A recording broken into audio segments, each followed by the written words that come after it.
Protesters on Wednesday interrupted a hearing on the situation in Venezuela featuring Special Representative Elliott Abrams. 3 members of Code Pink, a women-led organization opposed to U.S. wars and militarism, were removed from the House Committee on Foreign Affairs hearing. Thank you for the opportunity to testify on our efforts to restore democracy in Venezuela. Don't listen to war criminals. Hold on. Elliott Abrams supported genocide in Iraq. Elliott Abrams is going to send weapons to Venezuelan right-wing factions to cause a genocide like in Guatemala and El Salvador. Join Code Pink and answer coalition. No to Venezuela! Okay.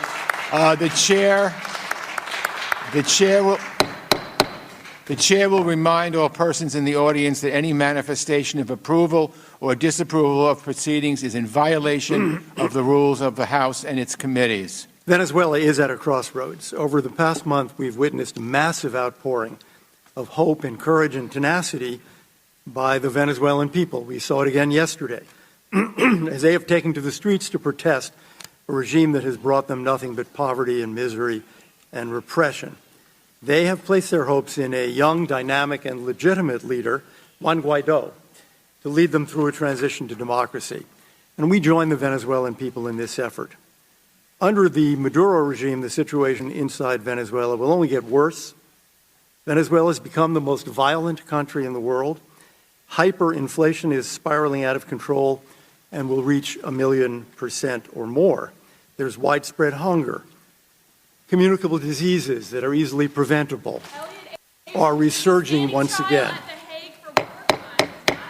May I remind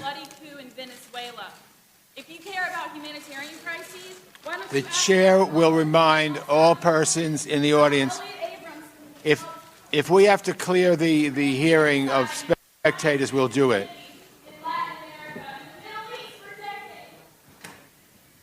If this continues, we'll have to just clear out the hearing room of people who are here. It's unfortunate, but apparently there are some people who only believe they're the only ones who should be heard.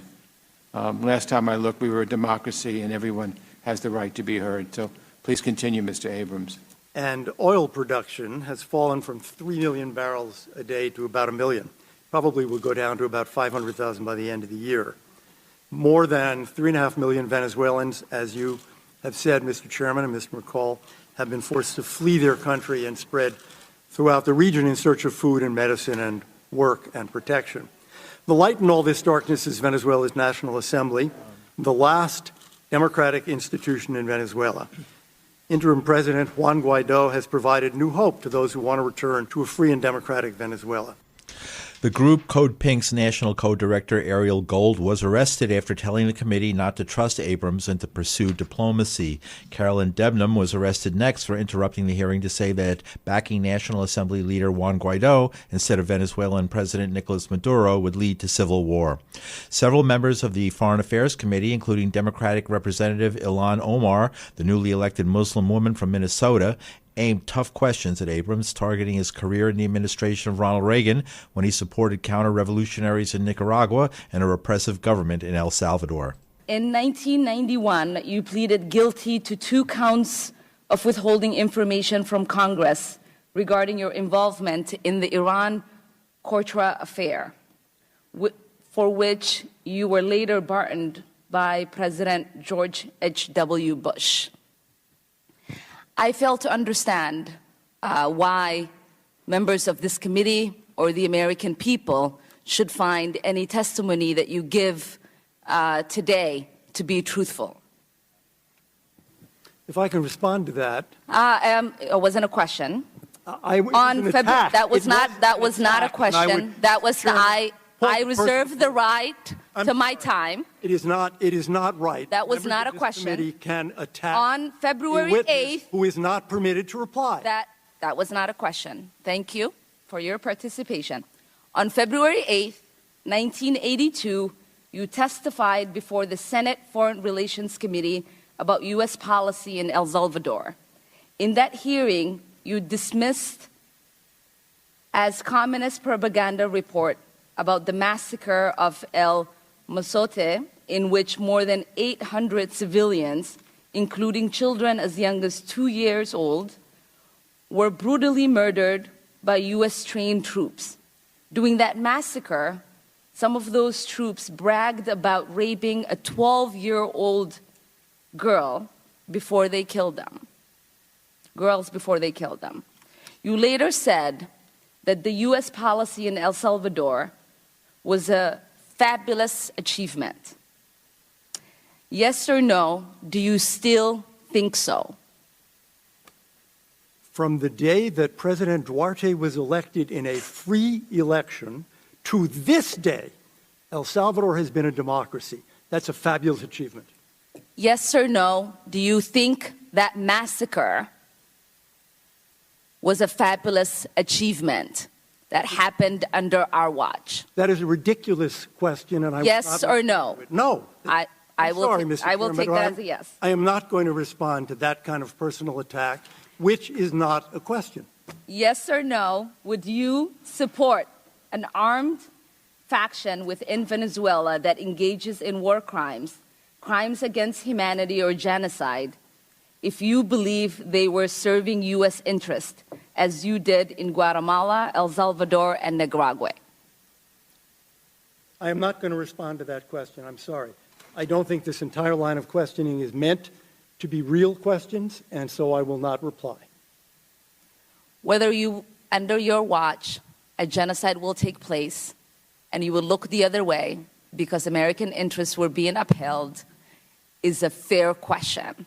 Because the American people want to know that anytime we engage a country, that we think about what our actions could be and how we believe our values are being furthered. That is my question. Will you make sure that human rights are not violated and that we uphold international and human rights? I suppose there is a question in there, and the answer is that the entire thrust of American policy in Venezuela is to support the Venezuelan people's effort to restore democracy to their country. That's our policy. I don't think anybody disputes that. The question I had for you is that does the interest of the United States include protecting human rights and include protecting people against genocide? That is always the position of the United States. Thank you. I yield back my time.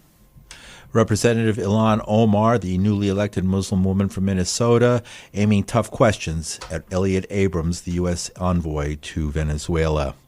Venezuelan President Nicolas Maduro has admitted one of his top officials held 2 meetings with a prominent U.S. diplomat. Foreign Minister Jorge Arreza, a harsh critic of the United States, traveled recently to New York to meet with the U.S. Special Envoy for Venezuela, Elliott Abrams. The first meeting lasted 2 hours and the second 3 hours a day later, according to Maduro. I invited Elliott Abrams to come to Venezuela in private, in public, in secret. All he has to do is say where, when, and how, and I'll be there, added Maduro. Abrams has been active at the top levels of U.S. policy in Latin America. He was once convicted of lying to Congress while working for President Ronald Reagan. Abrams was subsequently pardoned by George H.W. Bush. An investigator with the Watchdog National Security Archive in Washington, D.C., is John Prados. He says the presence of Abrams and other veterans of the Iran-Contra scandal that shook the government in the 1980s hurt America's interests and image, and similar events could happen again. It's troubling from the perspective of our country that these people are in power again. The effect of their activities in this earlier period of the Reagan administration was very detrimental to the United States' interests. And I think overall, it's very I don't know if amazing is the right word or disturbing that Mr. Trump needs to reach back as far as the Reagan administration to find people who are willing to help him on what he wants to do. Or another way to look at this is the Reagan administration was the last time, as Donald Trump sees it, that things were going the way he wanted them to go. In any case, that being said, Elliott Abrams was a prime operative in the Reagan administration, someone who was supposed to take care of human rights and tried to use human rights as a cudgel to bash Nicaragua and Cuba and Russia. Someone who thought of the Middle East as, making and planting facts on the ground. In other words, having Israelis settle the West Bank and create additional problems between Israelis and Palestinians. In fact, I think it was Abrams himself who coined the phrase facts on the ground, villages as facts on the ground. And then, of course, he was point man on Central America when the Reagan administration ramped up its secret war against Nicaragua. William Barr is kind of a later character. He was really more of a factor in the first Bush administration. Although granted, the first President Bush was the vice president during the Reagan years.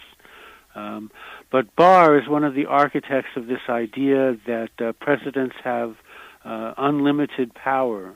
The so-called unitary presidency, something that Richard Cheney popularized, actually traces back to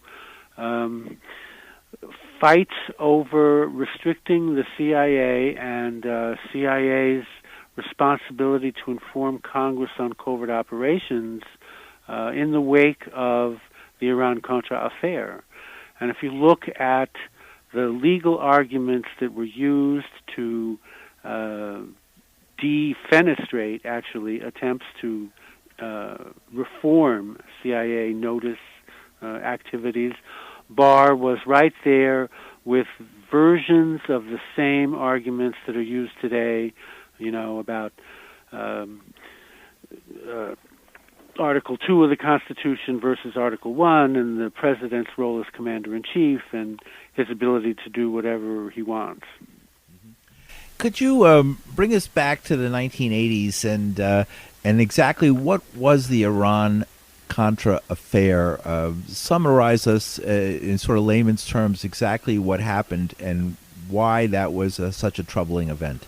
Well, it was troubling on many different levels. It was a constitutional problem for President Ronald Reagan for at least two reasons. And it was sort of an issue of executive versus congressional power in the same way that you see these fights between executive and congressional that are going on right now.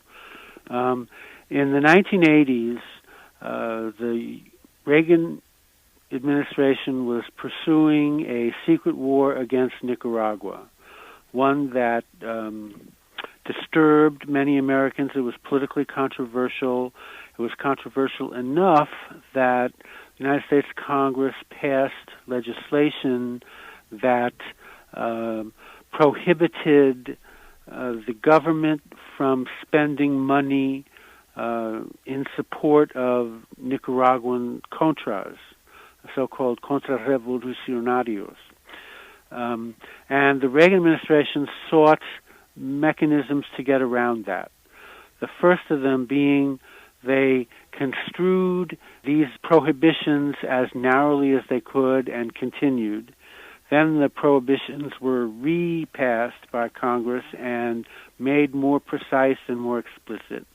The next thing the Reagan administration tried to do was solicit money from foreign governments, which then was handed over to the Contras.